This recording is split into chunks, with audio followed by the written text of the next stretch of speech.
तो अगर आपको मैं बोलूँ कि लूफी और बाकी सब रेस्ट ऑफ द स्टोरी के लिए सेपरेट हो जाए तो आपका रिएक्शन कैसा होगा? जी हाँ गाइस, हम फैंस इस फैक्ट को जानते हैं कि एगहेड के बाद एक बड़ा आर्क हमारे और आ रहा है और ये एल्बाफ है।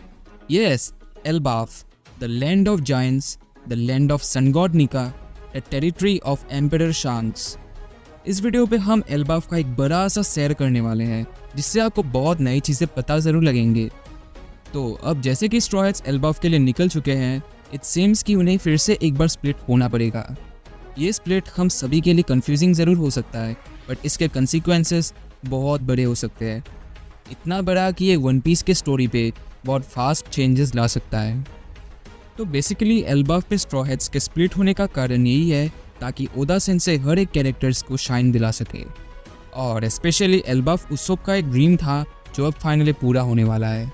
सो हमें कई कैरेक्टर डेवलपमेंट्स भी देखने को मिलेंगे। ओदा सेंसे ने स्ट्रॉ हैट्स के फर्स्ट मेंबर्स को बाकियों से स्प्लिट किया है ताकि इन पर स्पेशली फोकस किए जाए। फर्स्टली नामी को हेलुसिनेट किए दिखाया गया है, एंड इसका मतलब यही है कि ओदा सेंसे नामी के कुछ इंपॉर्टेंट फैक्ट को हाईलाइट ज़रूर करेंगे। मोस्ट प्रोबेबली हम नामी के रियल बैक स्टोरी के बारे में जानने वाले हैं कि बेलमेर उसको वॉर फील्ड में कैसे पाती है और उसकी एक्चुअल पास्ट है क्या। सुनने को ये भी मिला है कि नामी नॉर्स कॉन्सेप्ट से इंस्पायर्ड है, सो मे बी वो कोई प्रिंसेस या कोई इंपॉर्टेंट फिगर हो सकती है। यही सेम ट्रीटमेंट उसोप को भी मिलने वाला है, including the monster tribe as well. इस दौरान स्ट्रॉ हैट्स के बाकी मेंबर्स यानी रॉबिन और बाकी सब अभी तक एल्बाफ पहुंच ही चुके होंगे और उनके एडवेंचर ऑलरेडी शुरू हो चुका होगा। ये लोग जल्दी अपने इस नए डेस्टिनेशन को एक्सप्लोर करेंगे जहाँ हमें भी इनके ज़रिए एल्बाफ के कल्चर एंड आइडियोलॉजीज़ के बारे में पता चलेंगे। And not only this, upcoming chapters पे हमें पूरे एल्बाफ के हर एक लोकेशंस के बारे में पता चलेंगे। और अगर आपको नहीं पता तो एल्बाफ एक बहुत ही बड़ा देश है, इतना बड़ा कि इसके अंदर कई सारे रियल्म्स मौजूद हैं। तो बहुत रिसर्च करने के बाद मैं आज के इस थ्योरी पे आपसे डिस्कस करूँगा कि लूफी और बाकी सब एल्बाफ के अलग अलग लोकेशंस पे स्प्लिट होकर इंडिविजुअली अपने नए खतरों का सामना कैसे करेंगे। खैर, मैं श्योरिटी के साथ तो नहीं कह सकता कि वो लोग अकेले होंगे, पर हाँ, इस वीडियो से आप एल्बाफ और इस दुनिया का सिस्टम थोड़ा ही सही ज़रूर जान पाओगे।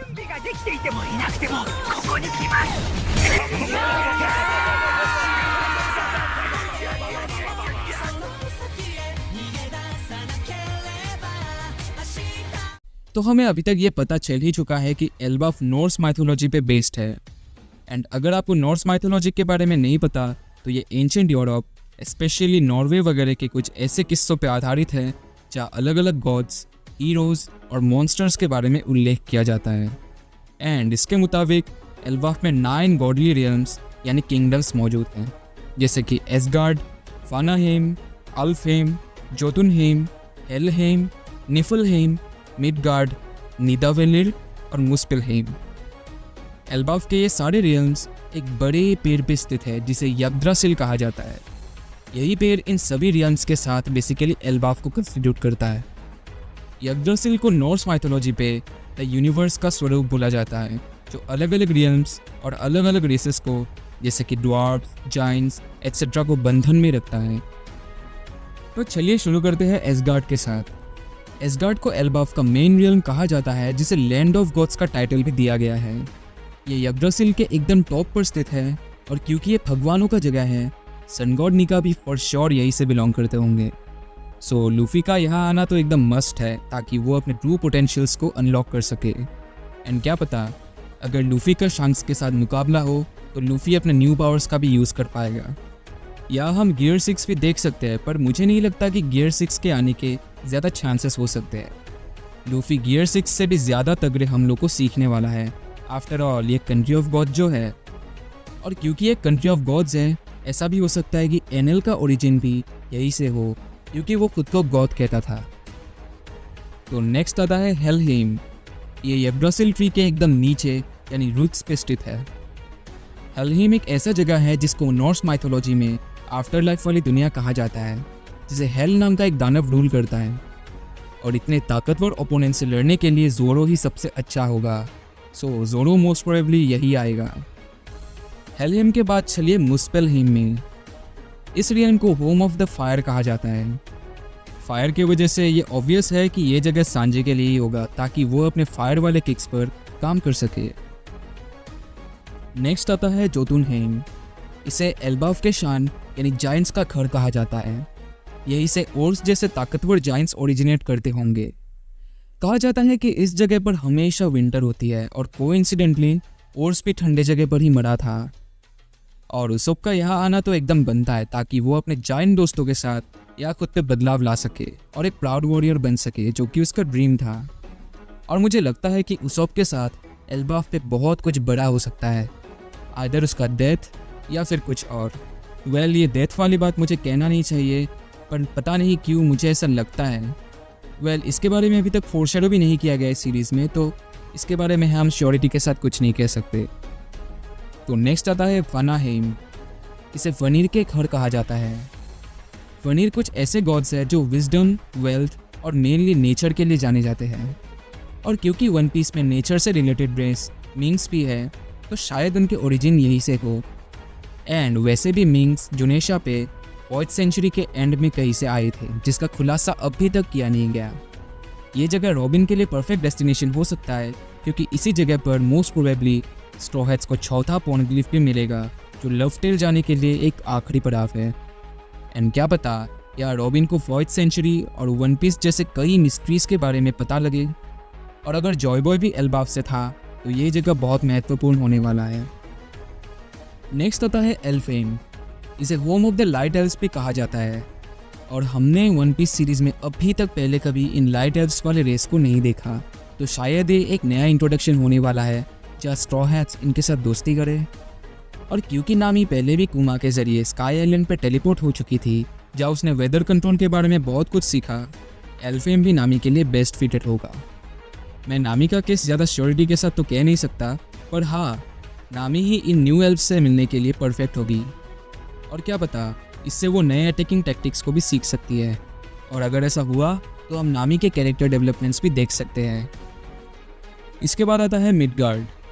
इसे लैंड ऑफ ह्यूमंस कहा जाता है, जहाँ नॉर्मल साइज जायंट्स जैसे कि साउल, डोरी, ब्रोबी और इंसान मिलजुल कर रहते हैं। यही शायद वो जगह है जहाँ शांस और मदर कार्मेल जैसे इंसान जायंट्स के साथ रहे होंगे। और जैसे कि हमने होल के कार्ड पे देखा था, यहाँ कई इंसान भी हैं जैसे मदर कार्मेल के पाले बच्चे। एंड जिस एल्बाफ को हम नॉर्मली देखते हैं, ये मिडगार्ड ही होगा जो सी लेवल पे स्थित है। और शायद आना जाना भी यही से होगा।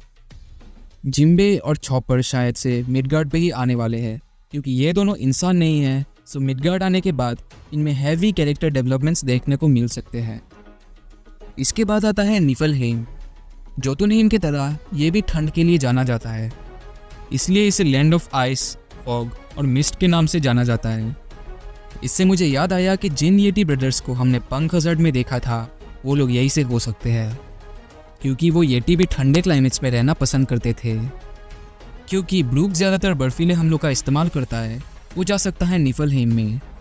यहाँ वो कई सारे न्यू स्किल्स को सीख सकता है, और वैसे भी उसका फाइटिंग बड़ा अंडररेटेड है। सो मुझे लगता है कि यहाँ उसे स्क्रीन टाइम देना जस्टिस होगा। Last but not the least, निदावेलिर।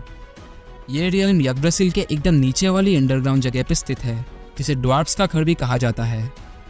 और ड्वार्फ्स के बारे में सुनते ही आप ज़रूर तोनतात्तास के बारे में सोच रहे होंगे। हम ये ज़रूर जानते हैं कि तोनतात्ता वालों ने अपना एक्चुअल होमलैंड को 900 साल पहले छोड़ दिया था। वो लोग दुनिया के बाकी हिस्सों पे रिसोर्सेज के छान पर लग गए थे और अल्टीमेटली ड्रेसरोसा में आ पहुँचे। सो ऐसा हो सकता है कि इसी आर्क में हमें इन तोनतात्ता वालों का एल्बाफ से रिश्ता दिखाया जाए। और क्योंकि ये ड्वार्फ्स बहुत हार्ड वर्किंग होते हैं और माइंस में रहते हैं, सो शायद फ्रांकी का यहाँ आना बहुत रिलेटेबल हो सकता है, क्योंकि वो यहाँ रहकर बहुत कुछ सीख सकता है और इस जगह को अपने टेक्नोलॉजी से बहुत डेवलप कर सकता है। तो गाइस, यही था एल्बाफ। अगर मेन फाइट की बात करें तो शायद लूफी वर्सेस शांस लगभग तैयार है। वैसे भी अगर लूफी किंग ऑफ पायरेट्स बनना चाहता है, तो उसे बाकी अंकों से तो लड़ना ही पड़ेगा। यहाँ दोस्ती यारी दिखाने से कुछ नहीं मिलेगा।